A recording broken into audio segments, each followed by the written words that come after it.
おはようございます。ヒロ内藤です。いやー、僕もね、アメリカに戻ってきて1週間。今日から実は iCast という全米釣り具ショーがスタートするんですけれども、プラドコにお願いしてこの会場に入れていただいちゃいました。まだね、ショー自体は1時間ちょっと後から始まりますので、今は関係者しか会場フロア入れないこともあって、まだまだ人はいないんです。でもその間にね、いくつかこんなルアーって面白いなとかお見せしたいものがあればと思ってちょっと早めに来たんですね。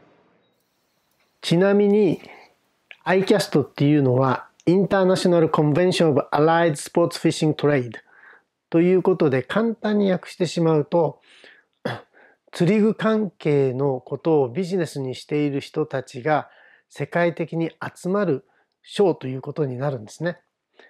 で、ここはもともと前身がフライをやってる人は記憶にあるかもしれませんけれども AFTMA、 つまりアメリカンフィッシングタックルマニファクチャーアソシエーションという全米にある釣り具業界が集まってショーを行っていたんですけれども、それの幅を広げてもっと国際化しようということで iCast という形になっていったんですね。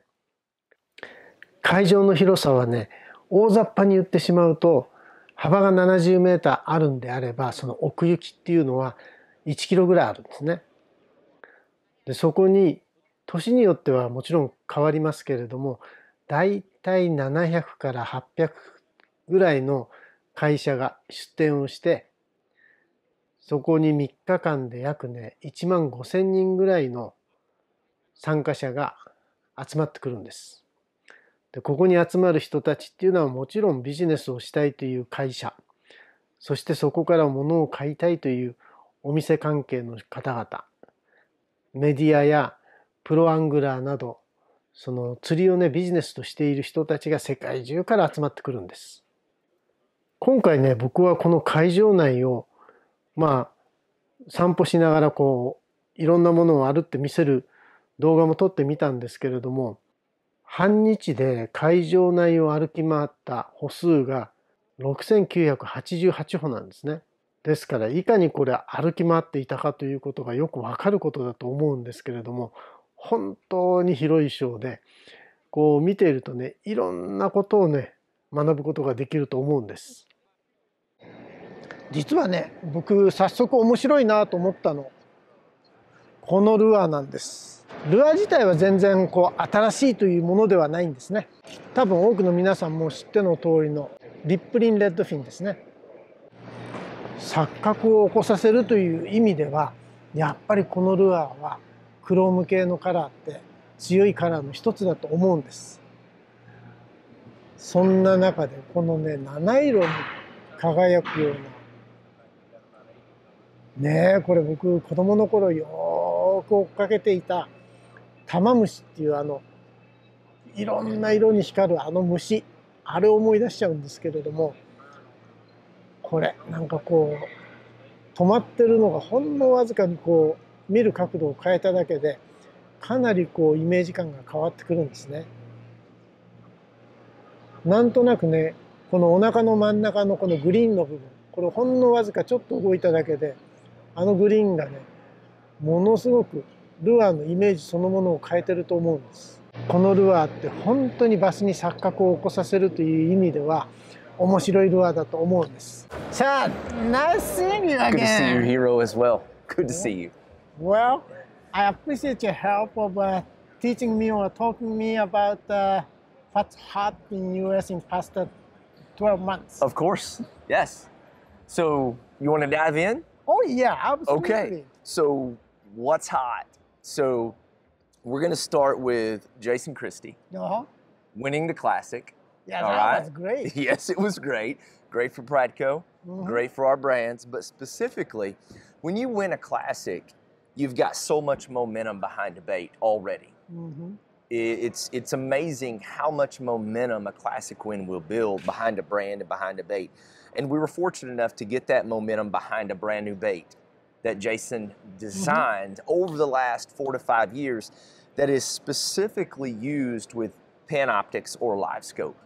Okay, so the Yum forward-facing sonar, minnow, was designed by Jason Christie. So let's go through the story. Can we do that? Oh yeah. Yeah, let's go through the story. Okay, so about 2015, maybe 2016, Panoptics was brought to the scene in the fishing industry by Garmin.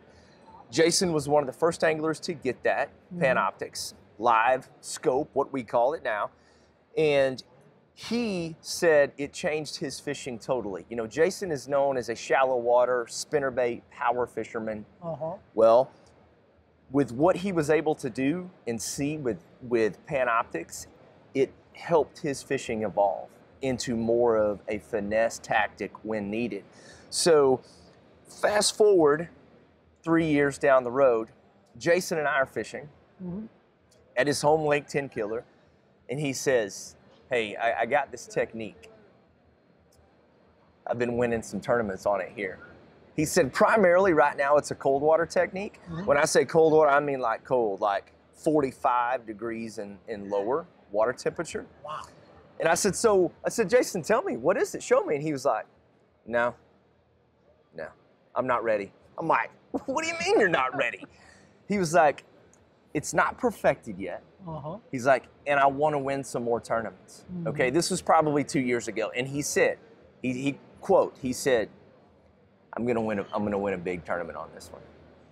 All right, so that stuck in my head. I'm like, okay. And as a product manager and a product designer, I love to hear those things because trying to plan out years of product development is very, very hard. So to know 2 years ago that I have something potentially big coming in Yum makes me happy. Okay, so fast forward 2 years, probably October of 2021. Jason says, we're fishing again, testing a bait. He says, Chad, it's like, I'm ready to show you that technique. I was like, it's about time, you know? And he said, I think it's gonna play at the Classic this year, which is at Lake Hartwell, 2022. He's like, I think I can win on it. And I was like, let's go. Let's go. Let's go. So we get to the lake, we're at the lake, he pulls out a couple spinning rods, and I look at it, and I look at him, and I'm like, that's it? That's your technique? And he starts laughing. Okay, he's laughing at me. He's like, just wait. I said, okay. So he pulls 2 rods out. He gives me one. He takes the other. It's got jig head and a little minnow on it. I said, okay. So he begins to talk to me about the technique. And as I'm listening, my wheels are turning. And I'm like, okay. So we began to fish. He began to talk and show me how the fish react on live scope at the time. Okay, so what he was seeing is he was seeing fish throughout the years follow his bait, whether it be a swim bait, a jerk bait, a dinger, you know, whatever that he was stowing forward-facing sonar with. And the biggest problem that he would see is he would see fish follow that bait and then, for some reason, not eat, just peel off and go, specifically with a swim bait. So he said, you know, fishing at different depths requires different baits, right? So he said, I could be fishing for a fish over here in 8 foot of water, and he said, I could throw a Smithwick Rogue over there, and I could catch that fish because you're in clear water. He said, I could pan, and then see a fish in 14 feet or 16 feet. I couldn't catch that fish with a Rogue because it wouldn't get deep enough.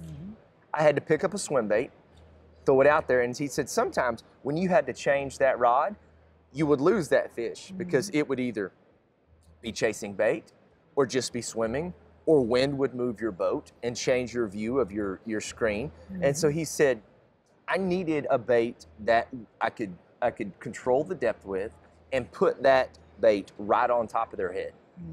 So as he was fishing a swim bait one day, he was watching these fish follow that swim bait. And as that swim bait went through the water column, as it would make its upward movement, as it gets closer to the boat, that fish would peel off, wouldn't bite, couldn't get that fish to commit. So he began messing with some baits, taking some lures, some swim baits, cutting them, cutting the tail off, prototyping, using different types of jig heads. And he developed this system, perfectly balanced and matched jig head with perfectly balanced and matched soft plastic, the forward-facing sonar minnow, that would allow him to put that bait on top of that fish's head based on his live sonar, watch it fall, and then he could sit there and shake that bait. And the deal is that that bait in the water column is slowly doing this if you're working it right. And it looks like it's just got this little swimming action. But the deal is that you don't get a lot of forward movement. Okay. Yeah, so he can put that bait in a place right on top of that fish and tease that fish because it's not pulling away and making that fish come to it. Now, it has a slow progression forward, but it's not a real strong progression forward like a swim bait or a rogue, some of those things. So as he perfected this over time, it's not just the jig head and the minnow, although that plays a key important role in it. It's the rod, it's the reel speed, it's the line, really specific, braid with fluorocarbon, it's the knot, and it's your live sonar. So it's an entire system that he has developed for this. And if you think about it, as the reason the line is so important, he uses 15-pound braid with an 8-pound fluorocarbon leader. As you make a cast, think about the bow in your line. When your bait hits the water, you let slack go, the bow in your line goes out and then it goes down. Because that fluorocarbon is so thin, or excuse me, that braid is so thin and it floats, it goes straight down. As long as you don't have your bell closed and it's pulling slack down. So that's an important factor. So as he clicks his bell and begins to work that bait, the action comes from the line. So you have very little contact with the bait itself. You're working the line. So it's not just the bait, it's the entire system. And so I asked the question, I said, okay, so what about the guys that don't have forward-facing sonar? He's like, you can still catch them on this bait. With forward-facing sonar, when you see that fish, he said, and this was a great quote, he said, it's like flipping. It's like flipping and pitching because you can cast that bait, drop it right on their head like if you were flipping bushes. And I think that's what he likes about it so much because it's a finesse version of flipping and pitching for him because he's a power fisherman. He likes power fishing. And it absolutely catches, I mean, literally it will catch them. Like you very rarely see a fish turn down this bait. Sounds great. Yeah. Good. Once again, thank you, Chad. Thank you very much, Hiro. It's always nice seeing you. Always good to see you. You too. Thank you. Thank you. Yes, sir. 2022年のアイキャストいかがでした？会場の中を少しだけこう動き回ってみたんですけれども、やっぱり広い。端から端までね、全部お見せしようかなとも思ったんですけれども、あんまりにやっぱり広いんで、これは無理だということで、少し急ぎ足で大枠のところを回ってみました。さて、今回のアイキャストで僕にとってやっぱり衝撃的だったのは、ジェイソン・クリスティさんがバスマスタークラシックで優勝する新しいテクニック、あれを生み出すのにやっぱり随分長い年月がかかっていたんだなっていうこと、聞いていてやっぱ驚いたんですけれども、中でもね、僕彼が自分のスタイルをこう煮詰めていく上で10個のトーナメントに参加して8個優勝、残りの2回が2位だったっていうのはもう衝撃的な結果ですよね。そのぐらいやっぱり煮詰めていって狙ってしっかりと釣るというスタイルを自分の中に作り出しているんですよね。皆さんも自分の釣りのスタイル、それを信じてね、思いっきり追いかけていくと、やっぱりその中にね、自分ならではの釣果に結びつける方法って見つけ出すことができると思うんです。それこそが僕はね、ルアーをやっていて一番楽しいところじゃないかなって思うんです。皆さんもこれからいい釣りしてくださいね。それじゃまたね。